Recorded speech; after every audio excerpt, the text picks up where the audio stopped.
Hi guys, तो आज हम बनाएंगे नटी चॉकलेट मग केक सिर्फ 2 मिनट में। इसके लिए आपको चाहिए एक कप, फिर उसमें डाल दो 2 चम्मच मैदा, फिर 3 चम्मच शक्कर डाल दो। आप शक्कर एडजस्ट भी कर सकते हो। फिर 1 पिंच बेकिंग पाउडर और 1 पिंच बेकिंग सोडा डाल दो, और फिर 2 चम्मच कोको पाउडर डाल के थोड़ा सा 1 पिंच नमक डाल दो और ड्राई इंग्रेडिएंट्स को अच्छे से नीचे से मिक्स कर लो। फिर हम डालेंगे वेट इंग्रेडिएंट्स, वनीला एसेंस डाल दिया, फिर 2 चम्मच तेल डाल देंगे और फिर थोड़ा सा दूध डाल के थोड़ा थोड़ा डाल के आप देख लेना इसी कंसिस्टेंसी में आ जाए। फिर आपकी फेवरेट नट्स डाल देना, आलमंड्स, कैश्यू, रेजिन्स, पिस्ता जो भी है।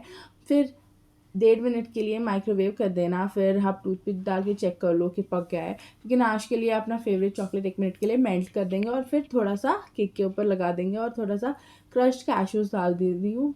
ये बहुत ही यमी बनता है, ज़रूर ट्राई करना। अच्छा है, 2 मिनट में बन जाता है।